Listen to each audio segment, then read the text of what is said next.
সূরা আলে ইমরানে আল্লাহ তাআলা বলতেছেন ইন্না আউওয়ালা বাইতিন ওয়াদিআ লিন-নাস, এই পৃথিবীর প্রথম ঘর উদিয়া আই খলাকা, যা নির্মাণ করা হয়েছে লিন-নাস মানুষের জন্য, লাল্লাযী বিমাক্কা, যেটা হলো মক্কায়ে মুবারাকা, বরকতময়। সুবহানাল্লাহ, শুধু বরকতময় না, ওয়া হুদাল লিল আলামিন, যে মক্কায় গেলে মানুষ হেদায়েতের নূর পেয়ে যায়। সুবহানাল্লাহ। এজন্য হাজরিন, মক্কায় গেলে হেদায়েত দিবে কে? আল্লাহ তাআলা। হাজারো হাজারো প্রমাণ আছে মক্কায় যে মানুষ হেদায়েত পেয়েছে। রাসূলুল্লাহ সাল্লাল্লাহু আলাইহি ওয়াসাল্লাম আল্লাহ তাআলার কাছে দোয়া করতেন, আল্লাহুম্মা হাব্বিব ইলাইনাল মদিনা, আল্লাহ তুমি আমি নবীর কাছে মদিনাকে ভালোবাসার পাত্র বানায়া দাও। সুবহানাল্লাহ।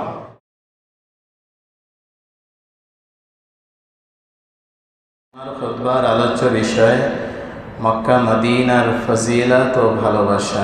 আলোচ্য বিষয় মক্কা মদিনার ফজিলত ও ভালোবাসা। আল্লাহ তাআলার ভালোবাসা, কুল ইন কুনতুম তুহিব্বুনাল্লাহ, এটা কোরআনে আছে, ঠিক না? আমরা অনেকে মনে করে থাকি নবীর ভালোবাসা এটা হাদিসে আছে। নবী বলেছেন, লা ইউমিনু আহাদুকুম হাত্তা আকুনা আহাব্বা ইলাইহি মিন ওয়ালিদিহি ওয়া ওয়ালাদিহি ওয়ান নাসি আজমাইন। কিন্তু হাজরিন, আল্লাহ তাআলাকে ভালোবাসার জন্য কিছু বিষয়কে আমাদের ভালোবাসতে হবে। নবীর ভালোবাসা পেতে হলে কিছু বিষয়কে আমাদেরকে ভালোবাসতে হবে। সেটা হলো ইসলামের শেয়ারগুলো, যেমন কোরআন। আল্লাহকে পেতে হলে কোরআন পড়তে হবে। নবীকে কাছাকাছি আপনি যেতে চান তাহলে দুরূদ পড়তে হবে। এই যে ব্যাপারগুলো, এজন্য হাজরিন, আমরা যদি আল্লাহ এবং রাসূলুল্লাহ সাল্লাল্লাহু আলাইহি ওয়াসাল্লামের ভালোবাসা অর্জন করতে চাই তাহলে এই বিষয়গুলো আমাদেরকে মাথায় রাখতে হবে। এজন্য আমরা যে কাবা শরীফে যাই, আমরা কি কোনো কাবার পূজা করি? না, কখনোই না। আমরা যে মদিনায় যাই, আমরা কি মদিনা পূজা করি? না, কখনোই না। এজন্য হাজরিন, রাসূলুল্লাহ সাল্লাল্লাহু আলাইহি ওয়াসাল্লাম নিজে আল্লাহর কাছে দোয়া করেছেন। সহিহুল বুখারী 6372 নম্বর হাদিস। عن عائشة رضي الله تعالى عنها قالت, হযরত আয়েশা তাহেরা রাদিয়াল্লাহু তাআলা আনহা থেকে বর্ণনা, সহিহুল বুখারী 6372 নম্বর হাদিস। নবী আল্লাহর কাছে দোয়া করেছেন। হযরত আয়েশা বলেন, ক্বালান নবী সাল্লাল্লাহু আলাইহি ওয়াসাল্লাম, রাসূলুল্লাহ সাল্লাল্লাহু আলাইহি ওয়াসাল্লাম আল্লাহ তাআলার কাছে দোয়া করতেন, আল্লাহুম্মা হাব্বিব ইলাইনাল মদিনা, আল্লাহ তুমি আমি নবীর কাছে মদিনাকে ভালোবাসার পাত্র বানায়া দাও। সুবহানাল্লাহ, মানে মদিনা আমি নবীর কাছে প্রিয় বানায়া দাও। তাহলে নবী যদি এই দোয়া করেন যে আল্লাহ তুমি মদিনাকে আমার কাছে প্রিয় বানায়া দাও, আমাদেরও প্রিয় মদিনা হওয়া উচিত কিনা? উচিত। হয়তো আমরা অনেকে দলিলগুলো খুঁজে পাই না, তাই মদিনায় যাওয়ার বিরোধিতা করি। কিন্তু একজন ঈমানদার কখনো মদিনায় যাওয়ার বিরোধিতা করতে পারে না। নবী দোয়া করেছেন, সহিহুল বুখারীর বর্ণনা, আল্লাহুম্মা হাব্বিব ইলাইনাল মদিনা, আল্লাহ মদিনাকে আমি নবীর কাছে তুমি প্রিয় করে দাও।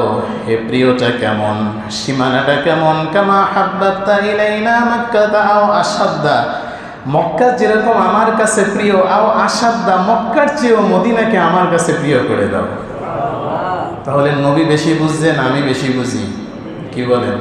আমাদের সমাজের তো কিছু মানুষ হইলে কি করতো, যে নবী বেদাত করছে, নাউজুবিল্লাহ, এরকম বলতো যে মক্কা হলো সবচেয়ে উচ্চ, মক্কাকে ভালোবাসতে হবে বেশি, মদিনাকে কেন? ভাই, নবী তো দোয়া করছেন আও আশাদ্দা। আও আশাদ্দা মানে কি? আরো শক্ত করে, আরো বেশি, মক্কার চেয়েও বেশি ভালোবাসা, মদিনার ভালোবাসা আমার অন্তরে দান করো। কে দোয়া করেছেন? রাসূলুল্লাহ সাল্লাল্লাহু আলাইহি ওয়াসাল্লাম দোয়া করেছেন। এজন্য হাজরিন, আমরা মক্কাকেও ভালোবাসবো, মদিনাকেও ভালোবাসবো ইনশাআল্লাহ। এটাই হলো ঈমান। কেননা মক্কাতে কাবা। সূরা আলে ইমরানে আল্লাহ তাআলা বলতেছেন, ইন্না আউওয়ালা বাইতিন ওয়াদিআ লিন-নাস, এই পৃথিবীর প্রথম ঘর উদিয়া আই খলাকা, যা নির্মাণ করা হয়েছে লিন-নাস মানুষের জন্য, লাল্লাযী বিমাক্কা, যেটা হলো মক্কায়ে মুবারাকা, বরকতময়। সুবহানাল্লাহ, শুধু বরকতময় না, ওয়া হুদাল লিল আলামিন, যে মক্কায় গেলে মানুষ হেদায়েতের নূর পেয়ে যায়। সুবহানাল্লাহ। এজন্য হাজরিন, মক্কায় গেলে হেদায়েত দিবে কে? আল্লাহ তাআলা। হাজারো হাজারো প্রমাণ আছে মক্কায় যে মানুষ হেদায়েত পেয়েছে। আপনাদের এই মহল্লার একটা লোক গান করতো, সে ভণ্ডামি করতো, সে লোকটা আমার সাথে মক্কায় যে সব ছেড়ে দিয়েছে আলহামদুলিল্লাহ। আমি নাম নাই বললাম, যদি পরিচয় চান আমি দিতে পারবো। এজন্য হাজরিন, হেদায়েত দেওয়ার মালিক কে? আল্লাহ তাআলা। এজন্য আপনি বুঝতেই পারবেন না যে আপনি কিভাবে হেদায়েত অর্জন করতে পারবেন। আপনি মক্কাতে যান, হেদায়েত দিবে কে? আল্লাহ তাআলা। এটা আল্লাহর ওয়াদা, ওয়া হুদাল লিল আলামিন। মক্কাটা কাবা ঘর, এটা হেদায়েতের মার্কাজ। এজন্য হাজরিন, মক্কাতে যেরকম হেদায়েত পাওয়া যায়, মদিনাতেও হেদায়েত পাওয়া যায়। আলহামদুলিল্লাহ পড়ি। ওয়ালাউ আন্নাহুম ইযলামু আনফুসাহুম জাউকা ফাস্তাগফিরুল্লাহ ওয়াস্তাগফারা লাহুমুর রাসূল লাওয়াজাদুল্লাহা তাওয়াবার রাহিমা। আল্লাহ তাআলা বলতেছেন, কোন ব্যক্তি যদি নিজের নফসের উপরে জুলুম করে, সূরা নিসাতে আল্লাহ তাআলা বলতেছেন, জাউকা, হে নবী আপনার দরবারে আসে, ফাস্তাগফিরুল্লাহ, সে যদি আল্লাহর কাছে ইস্তিগফার করে, ওয়াস্তাগফারা লাহুমুর রাসূল, রাসূল আপনি যদি তার জন্য ইস্তিগফার করে দেন, সুপারিশ করে দেন, লাওয়াজাদুল্লাহা তাওয়াবার রাহিমা, তাহলে সে আমি আল্লাহকে সুপারিশকারী হিসাবে পাবে। সুবহানাল্লাহ। তাহলে মদিনায় গেলে ক্ষমা পাওয়া যায়, কে ক্ষমা করে দিবে? আল্লাহ তাআলা। এজন্য হাজরিন, আল্লাহ তাআলা আমাদেরকে আমাদের অন্তরে মক্কা মদিনার ভালোবাসা দান করে, বলি আমিন। রাসূলুল্লাহ সাল্লাল্লাহু আলাইহি ওয়াসাল্লাম যখন মদিনায় ঢুকবেন, নবী যখন মদিনায় প্রবেশ করবেন, সেই কথাটাও আল্লাহ তাআলা কোরআনে উল্লেখ করে দিয়েছেন। নবী আল্লাহর কাছে দোয়া করেছেন, রব্বি আদখিলনি মুদখালা সিদকিন ওয়া আখরিজনি মুখরাজা সিদক। সূরা বনী ইসরাঈল ৮০ নম্বর আয়াত। আল্লাহ তাআলা নবীর দোয়া কোট করেছেন, রব্বি আদখিলনি মুদখালা সিদকিন, আল্লাহ এই মদিনাতে তুমি আমাকে যখন প্রবেশ করাবে, আমাকে নিরাপদ এবং সত্য সহকারে প্রবেশ করাবে। সুবহানাল্লাহ। এজন্য হাজরিন, মদিনায় প্রবেশ করা আমরা সাধারণ ব্যাপার মনে করলেও কখনো এটা সাধারণ ব্যাপার নয়। এজন্য আপনি যখন মদিনায় প্রবেশ করবেন, অবশ্যই আপনাকে আদবের সাথে মদিনায় প্রবেশ করতে হবে। ইমাম মালিক সহ বড় বড় বুজুর্গরা মদিনার মাটিতে, মদিনার রাস্তায় জুতা পায়ে দিয়ে হাঁটে নাই। এজন্য হাজরিন, আপনি বলবেন যে হুজুর এটার দলিল কি? ভাই, সব বিষয়ে দলিল খোঁজার দরকার নাই। আমাদের সমাজটাই এখন কেমন যেন হয়ে গেছে। অথচ দেখেন হযরত আবু বকর সিদ্দিক, দেখেন সহিহুল বুখারীর বর্ণনা, সিদ্দিক আকবর হযরত আবু বকর সিদ্দিক রাদিয়াল্লাহু তাআলা, সহিহুল বুখারীর বর্ণনা, হযরত আবু বকর সিদ্দিক যখন তার মারা যাবেন, ওফাত হয়ে যাবে আবু বকর সিদ্দিকের, আবু বকর সিদ্দিক হযরত আয়েশা থেকে হাদিসটা বর্ণনা। হযরত আয়েশা তাহারা রাদিয়াল্লাহু তাআলা আনহা, বুখারী 1387 নম্বর হাদিস। আমি সব বলতে পারবো না, আপনারা পড়ে নিয়েন যদি কারো ঘরে বুখারী থাকে। সহিহুল বুখারী মোবাইলে সার্চ দিলেও এই নাম্বার আসবে, 1387 নম্বর হাদিস। সিদ্দিক আকবর আবু বকর সিদ্দিক মুমূর্ষ বিছানায় পড়ে আছেন। তার মেয়ে হযরত আয়েশা তাহারা রাদিয়াল্লাহু তাআলা আনহা কে আবু বকর সিদ্দিক জিজ্ঞাসা করলেন, আয়েশা তাহারা রাদিয়াল্লাহু তাআলা আনহাকে, যে আজকে দিনটা কোন দিন, আজকে কোন দিনে আমি আসি? হযরত আয়েশা তাহারা রাদিয়াল্লাহু তাআলা আনহা বললেন, ইয়াউমুল ইসনাইন, আজকে হলো সোমবার। সুবহানাল্লাহ। হযরত আবু বকর বললেন, আমার নবী তোমার স্বামী মারা গেছে কোন দিন, মৃত্যুবরণ করেছে কোন দিন? হযরত আয়েশা তাহারা রাদিয়াল্লাহু তাআলা আনহা বললেন, নবী তো সোমবারে মারা গেছে। হযরত আবু বকর বললেন, আহা, আমারও যদি আজকে সোমবার মৃত্যু হয়ে যেত। সুবহানাল্লাহ। আল্লাহ তাআলা কবুল করছেন। কবুল করছেন কে? এখন বলেন, সোমবারে আমারও মৃত্যু হতো, এই চাওয়াটা কোন হাদিসে আছে? বুঝেন নাই আমার কথা? আমার মৃত্যুটা সোমবারে হোক, এটা আমি চাই, এর দলিল কোথায় আছে বলেন? এজন্য সব প্রেম যেখানে আসে সেখানে দলিল খোঁজার দরকার। এজন্য হাজরিন, সব জায়গায় দলিল খুঁজবেন না, বিপদে পড়ে যাবেন। শয়তান বেশি দলিল খুঁজতে বিপদে পড়ছে। তবে হ্যাঁ, আপনি ইসলামের মূল বিষয়গুলো অবশ্যই দলিল ছাড়া আমল করা যাবে না। এজন্য হাজরিন, হযরত আবু বকর সিদ্দিক হযরত আয়েশাকে বললেন, আজকে সোমবার, আল্লাহ তাআলা যেন আজকেই আমাকে উঠিয়ে নেয়। সুবহানাল্লাহ। এজন্য হাজরিন, হযরত আবু বকর সিদ্দিক আকবর ও সহিহুল বুখারীর বর্ণনা, সোমবারে দুনিয়া থেকে বিদায় নিয়েছেন। এজন্য হাজরিন দেখেন, রাসূলুল্লাহ সাল্লাল্লাহু আলাইহি ওয়াসাল্লাম বলেছেন, তোমরা যদি কেউ মারা যাওয়ার ইচ্ছা পোষণ করো, মরতে চাও, তো মদিনায় মারা যাও। সুবহানাল্লাহ। কিন্তু মৃত্যু কামনা করা জায়েজ নাই। আল্লাহ আমাকে মৃত্যু দাও, এই কথা বলা যাবে না। তবে হ্যাঁ, হযরত ওমর আল্লাহর কাছে দোয়া করতেন, আল্লাহুম্মা রযুকনি শাহাদাতান ফি সাবিলিক, আল্লাহ তুমি আমাকে শাহাদাতের মৃত্যু নসিব করো, ওয়াজআল মৌতি ফি বালাদি রাসূলিক, আর আমাকে মদিনায় মৃত্যু দান করো। এজন্য হাজিরিন, শহীদি মৃত্যু কামনা করা, এজন্য আমরা শহীদ হতে চাই কি চাই না? কিন্তু এই কথা বললে তো আবার অনেকে জঙ্গিবাদের ঘেরান খুঁজে না। শহীদ শব্দের ভিতরে জঙ্গিবাদের কিছুই নাই। যে বিষয়গুলো যারা জঙ্গিবাদ করে তাদেরকে আমরা জঙ্গিবাদ না বলে মুসলমানদের নামের সাথে আমরা জঙ্গিবাদ লাগিয়ে দিয়েছি। এজন্য হাজরিন, কখনোই এগুলো কাম্য নয়। একজন মুসলমান যখন আরেকজন মুসলমানকে জঙ্গিবাদ বলে, এটাই হলো সবচেয়ে দুঃখজনক ব্যাপার। তুমি মুসলমান হয়েও কেন বোঝো না? ঢাকা বিশ্ববিদ্যালয় আজকে দেখো 23 তারিখে ঢাকা বিশ্ববিদ্যালয়ে শিখদের তরবারি মিছিল হয়েছে। কেউ বাধা দিয়েছে? কোনো মিডিয়া বলেছে যে এটা তরবারি নিয়ে ঢাকা বিশ্ববিদ্যালয় কি করে, এরা জঙ্গি? কেউ বলেছে? অথচ মুসলমানদের সালাতুল ইস্তিসকার নামাজ ঢাকা বিশ্ববিদ্যালয়ে আজও পর্যন্ত পড়তে দেওয়া হয় নাই। 23 তারিখ থেকে আবেদন করা হয়েছে ঢাকা বিশ্ববিদ্যালয়ে সালাতুল ইস্তিসকার নামাজের, এখন পর্যন্ত অনুমতি দেওয়া হয় নাই। আর আপনারা বললেন হুজুরের দোয়া কবুল হয় না। দোষ তো আপনাদের। কে বলছে হুজুরদের দোয়া কবুল হয় না? পারলে কথা বলেন। ঢাকা বিশ্ববিদ্যালয়ের মতো জায়গায় কেন? এটা মুসলমানের জমিন, এটা শাহজালালের জমিন, এটা শাহপরানের জমিন, কেন সালাতুল ইস্তিসকা নামাজের অনুমতি দেওয়া হবে না? শিখরা তরবারি দিয়ে সেখানে কি করতেছে? এটা কি জঙ্গিবাদ নয়? মুসলমানরা সালাত পড়লে সেটা জঙ্গিবাদ হয়ে যায়? কখনো এটা কাম্য নয়। আজকে দেখেন ফরিদপুরের যে ঘটনা হয়েছে, 2টা শিশু, 2টা সন্তানকে মায়ের কোল থেকে দূরে সরিয়ে দেওয়া হয়েছে। বাংলাদেশের একটা নামি দামি মিডিয়া প্রচার করে নাই। কই আপনারা কথা বলেন না কেন? নীরব থাকেন? জবাব দিতে হবে। যেদিন আপনার সন্তানকে ভারতীয় দালালরা ধরবে সেই দিন বুঝবেন। হয়তো আপনি থাকবেন না, অপেক্ষা করেন। আল্লাহ তাআলা আমাদেরকে হেফাজত করে বলি আমি। এজন্য হাজিরিন, দেখেন শ্মশান পূজা হয়েছে, সেখানে রান্দা দাও বটি নিয়ে শ্মশান পূজায় তারা পূজা করেছে, উপস্থিত হয়েছে। মিডিয়া কি লিখেছে? শ্মশান পূজা। আর মুসলমানরা হলে কি হইতো? জঙ্গিবাদ। হ্যাঁ, মুসলমানদের মিছিলে দাওবটি দেখা যায়, এটা জঙ্গিবাদ করে। শুধু মুসলমানদের নামের সাথে জঙ্গিবাদ। আর হিন্দুরা শ্মশান পূজায় দাওবটি নিয়ে আসে, সেটা জঙ্গিবাদ হয় না। এরকম কুৎসিত মিডিয়ার কপালে আমরা থুতু নিক্ষেপ করি।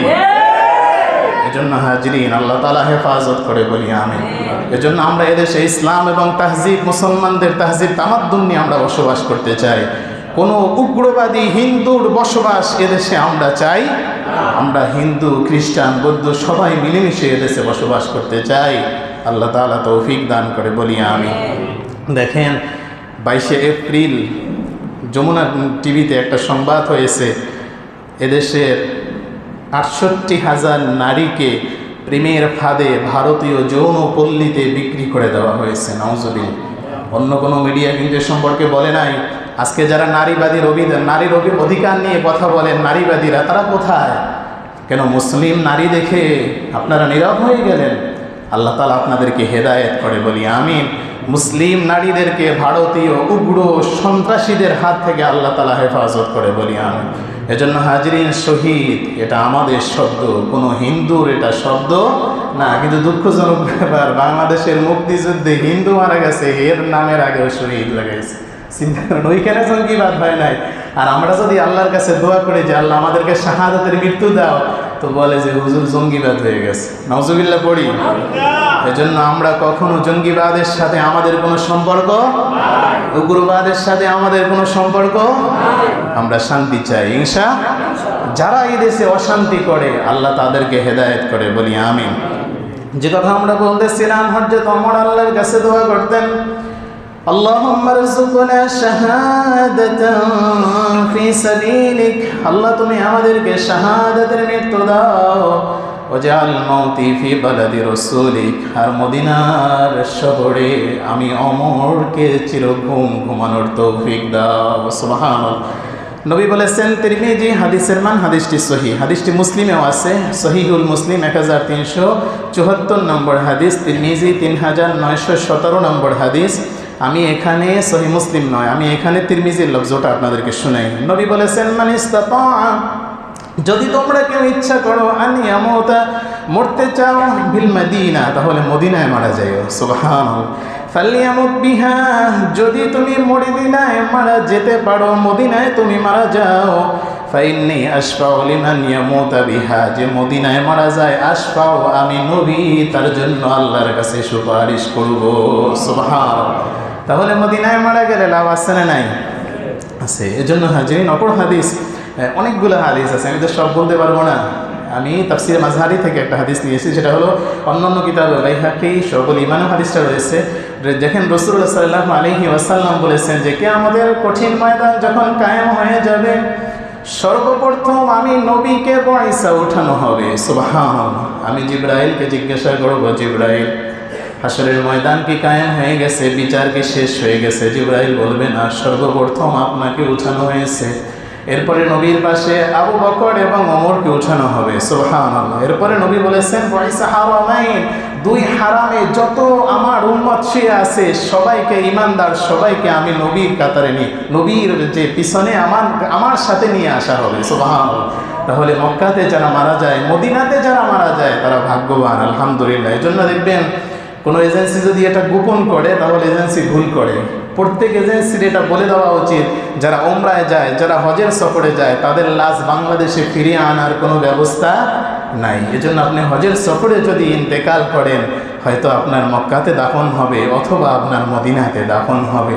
এজন্য হজের সফরে যখন কোনো গোলাম যায়, তার উচিত মহল্লার সবাই থেকে বিদায় নেওয়া। কেননা সাহাবায়ে কেরাম নিয়েছেন। হযরত ওমর ওমরার সফরে যাবেন, তাও নবীর কাছ থেকে বিদায় নিয়েছেন যে হুজুর আমি মক্কাতে ওমরা করতে চাইতেছি। নবী বলেছেন, ওমর তোমার দোয়ার ভিতরে আমি নবীকেও হাজির রেখো। সুবহানাল্লাহ।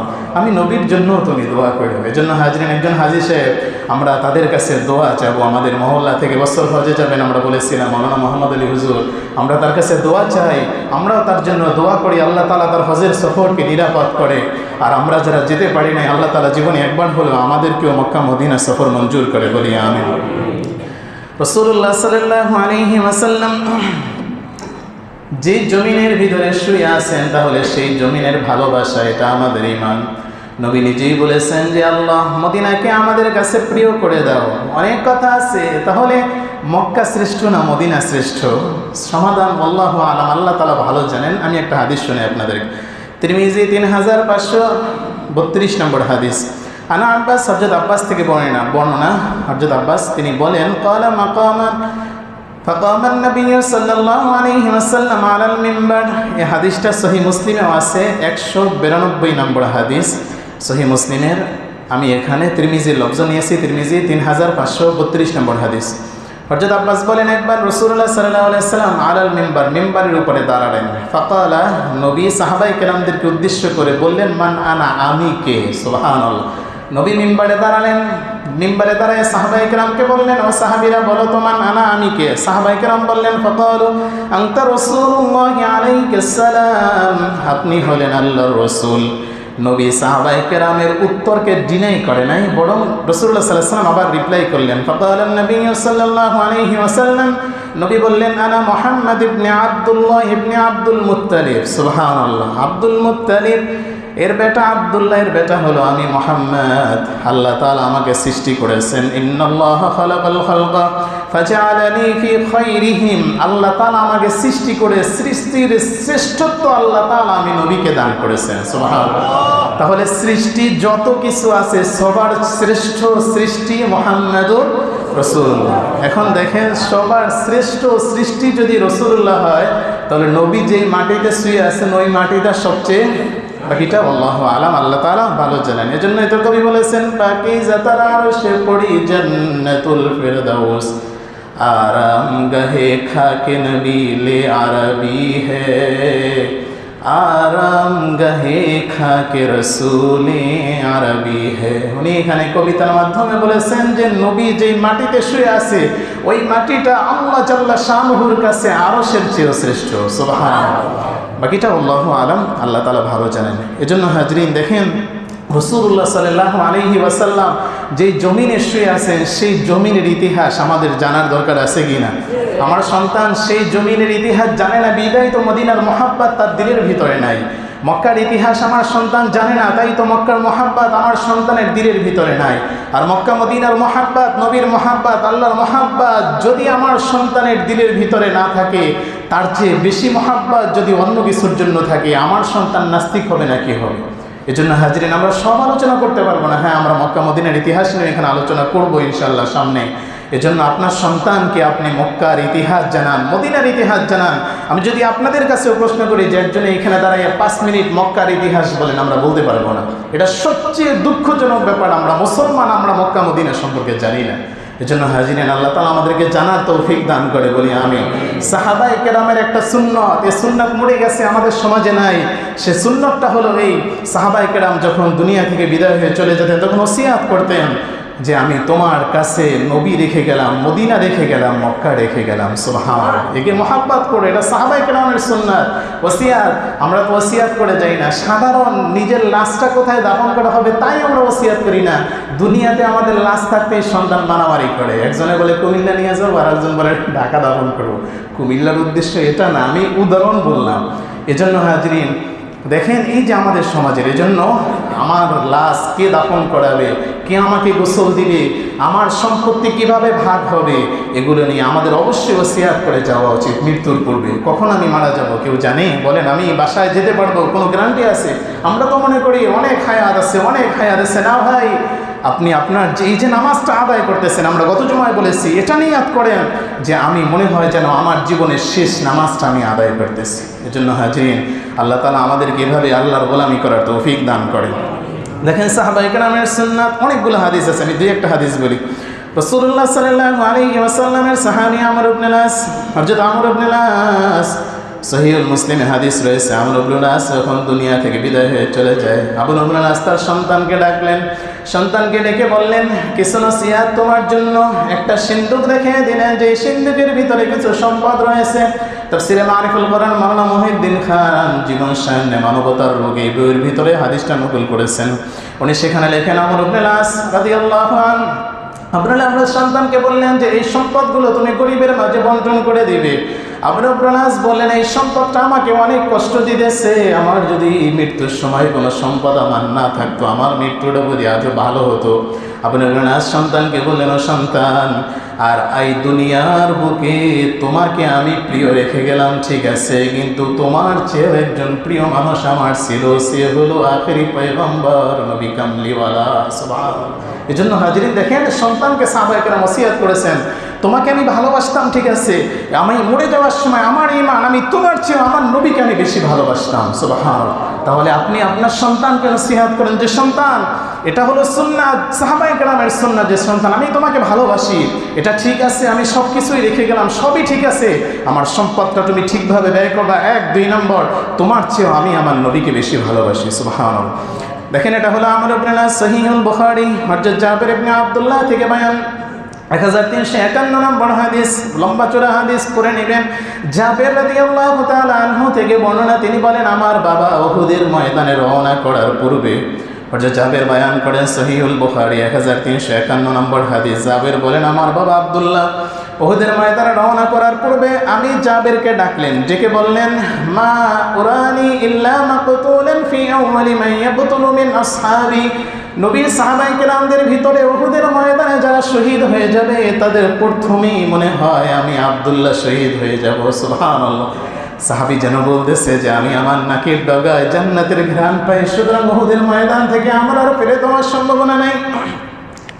জাবেরকে তার বাবা আব্দুল্লাহ ওসিয়াত করতেছেন, উহুদের ময়দানে আমি শহীদ হয়ে যাব, তোমার প্রতি আমার ওসিয়াত, ওয়া ইন্নী লা আতরুকু বা'দি আযযা আলাইয়া মিনকা গায়রা নাফসি রাসূলিল্লাহি সাল্লাল্লাহু আলাইহি ওয়াসাল্লাম। সুবহানাল্লাহ।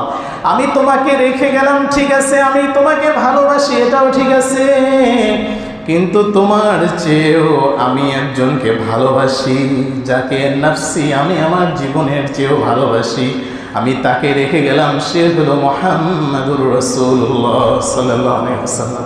এজন্য আমি নবীকে রেখে গেলাম, সবচেয়ে বেশি আমি যাকে ভালোবাসি সে হলো আমার নবী, আমি আমার নবীকে রেখে গেলাম, তোমাকেও আমি ভালোবাসি, তোমাকেও রেখে গেলাম, যদি কোনো বিপদে পড়ো নবীর সাথে পরামর্শ করো। সুবহানাল্লাহ। এজন্য এটা সাহাবায়ে কেরামের সুন্নাত, জানি কি রেখে গেলাম। এজন্য আপনি আপনার সন্তানকে নসিহত করেন যে বাবা, আমি মারা যাওয়ার পরে কোরআন রেখে গেলাম, কোরআন তুমি তেলাওয়াত করবা। আমি মারা যাওয়ার পরে আলেমদেরকে রেখে গেলাম, আলেমদের সাথে তুমি ভালো সম্পর্ক রাখবা। আমি মারা যাওয়ার পরে মসজিদ রেখে গেলাম, মসজিদে আমি যেভাবে দান করতাম তুমি এভাবে দান করবে। এটা হলো সুন্নাত, নসিহত করা নিজের সন্তানকে। আল্লাহ তাআলা আমাদেরকে এই হাদিসগুলোর উপরে আমল করার আল্লাহ তাআলা তৌফিক দান করে, বলি আমিন। হযরত জাবের রাসূলুল্লাহ সাল্লাল্লাহু আলাইহি ওয়াসাল্লাম উহুদের ময়দানে নিজের বাবা আব্দুল্লাহ শাহাদাত বরণ করলেন। হযরত জাবের নবীর দরবারে চলে গেলেন যে হুজুর আমার বাবা উহুদের ময়দানে শহীদ হয়ে গেছে। লম্বা চড়া হাদিস, রাসূলুল্লাহ সাল্লাল্লাহু আলাইহি ওয়াসাল্লাম জাবেরের বাবা আব্দুল্লাহকে দাফন করলেন। মাথা টান দিলে পায়ের কাপড় সরে যায়, কাপড় পায়ের দিকে টান দিলে মাথা সরে যায়। এইভাবে উহুদের ময়দানে আব্দুল্লাহকে দাফন করে দিলেন। জাবের কিছুই বললেন না, নবীকে চলে আসলেন, বললেন যে হুজুর আমার 9টা বোন আছে, আমার বাবা উহুদের ময়দানে শহীদ হয়েছে ঠিকই, কিন্তু আমার বাবা অনেক ঋণ রেখে গেছে আব্দুল্লাহ, আমি ঋণগুলো কিভাবে পরিশোধ করতে পারি? নবী বললেন তুমি বাসায় যাও। কি আছে বাসায়? বলে বাগানের কিছু খেজুর ব্যতীত আর কিছুই নাই। নবী বললেন, রুমালটা দিয়ে দিলেন যে যাও তুমি খেজুরগুলো একত্র করে আমার এই রুমাল দিয়ে খেজুরগুলো ঢেকে দিবা, আমি যতক্ষণ পর্যন্ত না আসি অপেক্ষা করবো, আর পাওনাদারদেরকে খবর দাও তারা যেন তোমার দরওয়াজায় এসে দাঁড়িয়ে যায়। আব্দুল্লাহ সন্তান জাবের সব পাওনাদার সবাইকে খবর দিলেন, খেজুরগুলো একত্র করলেন, নবীর রুমাল দিয়ে খেজুরগুলো ঢেকে দিলেন, পাওনাদার কেটে ডাক দিলেন যে আসেন সবাই আসেন, আমার নবী আপনাদেরকে খবর দিয়েছেন। নবী আসলেন, রাসূলুল্লাহ সাল্লাল্লাহু আলাইহি ওয়াসাল্লাম রুমালের ভিতর থেকে খেজুর বের করে সমস্ত পাওনাদারদেরকে বিদায় করে দিলেন। সুবহানাল্লাহ। রুমালের ভিতরে যেরকম খেজুর ছিল ওরকমই আছে। নবী বললেন জাবের বাকি খেজুরগুলো তুমি রোপণ করো, বরকত দিবে কে? আল্লাহ। 2-1 বছর পরে জাবের বড়লোক হয়ে গেলেন। ইমাম বুখারী বলেছেন 6 থেকে 7 মাস। জাবের বড়লোক হয়ে গেলেন 6 থেকে 7 মাসের ভিতরে। জাবের নবীর দরবারে আসলেন, নবীর দরবারে এসে বললেন পয়গম্বর আপনার কাছে আমি একটা অনুমতি নিতে আসছি, সেটা হলো এই উহুদের ময়দানে আমি দেখেছি আমার বাবার লাশে, পুরো লাশে কাপড় নেই, মাথাটা খোলা আছে আমার বাবার। আমার একটা অনুভূতি হলো এই, আমার যদি সম্পদ থাকতো আমার বাবাকে আমি একটা দাফনের কাপড় কিনে দিতাম। ওই সময় আমার কাছে কোনো সম্পদ ছিল না, আমি দিতে পারি নাই। আপনার দোয়ায় আল্লাহর বরকতে আল্লাহ তাআলা আমাকে অনেক সম্পদ দিয়েছেন। পয়গম্বর আপনি যদি অনুমতি দেন আমি উহুদের ময়দানের জায়গাটা চিহ্নিত করে রেখেছি, আমার বাবার দাফন যেখানে হয়েছে আমি জাবের আমার বাবার লাশটা উহুদের ময়দান থেকে উঠাবো। আমাকে আল্লাহ টাকা দিয়েছেন, আমি আমার বাবাকে একটু কাপড় পরাবো। সুবহানাল্লাহ। আমি আমার বাবার লাশকে একটু সাদা কাপড়ে মোড়াবো, কাপড় বেচে আমি আবার ওইখানে দাফন করে দিব। পয়গম্বর যদি আপনি অনুমতি দেন। নবী বললেন যা অনুমতি দিয়ে দিলাম, তোমার আব্বাকে আবার তুমি কাফন পড়াতে পারো, যেহেতু সময় কাপড় ছিল না। হযরত জাবের বলেন আমি যে আমার বাবার লাশটা উঠালাম আমি নিজের দাড়ি টান দিয়েছি, 6 থেকে 7 মাস পরেও আমার বাবার লাশ ওরকমই ছিল। এজন্য হাজরিন হযরত জাবের আবারও নিজের বাবার লাশে কাপড় পরালেন, রেখে দিলেন। এজন্য হাজরিন সে উহুদের মাঠে যে কোনো হাজি যায় সে চোখের পানি ছাড়া উহুদের মাঠ থেকে আসতে পারে না। এজন্য আল্লাহ তাআলা আমাদেরকে জীবনে একবার হলে উহুদের ময়দানে দাঁড়ানোর, আল্লাহ তাআলা উহুদের শহীদদের জন্য দোয়া করার, জিয়ারত করার আল্লাহ তাআলা তৌফিক দান করে বলি আমিন। এজন্য হাজরিন মক্কা মদিনার প্রেম, ইশক, মহব্বত আল্লাহ তাআলা আমাদের অন্তরে দান করে বলি আমিন। আমার নবী দোয়া করতেন আল্লাহুম্মা হাব্বিব ইলাইনাল মদিনা, আল্লাহ মদিনাকে তুমি আমাদের কাছে প্রিয় করে দাও। কামা হাব্বাবতা ইলাইনা মক্কাতা আও আশাদ্দা, মক্কার চেয়ে আমাদেরকে মদিনার কাছে প্রিয় করে দাও। আমরাও আল্লাহর কাছে দোয়া করি যে আমাদের দিলের ভিতরে আল্লাহ তাআলা মক্কা মদিনার প্রেম দান করে বলি আমিন। এজন্য হাজরিন টাকা নাই, আমরা নিয়াত করি যে আল্লাহর কাছে দোয়া করি যে আল্লাহ জীবনে একবার হলেও আমাদের সকলের জন্য হজ ও জিয়ারত মঞ্জুর করো বলি আমিন। এজন্য আমরা হজে যেতে কে চাই? হাত জায়গায় নারায়ে তাকবীর। আল্লাহ তাআলা আমাদের সকলের জন্য জীবনে একবার হলেও হজ ও জিয়ারত মঞ্জুর করে বলি আমিন।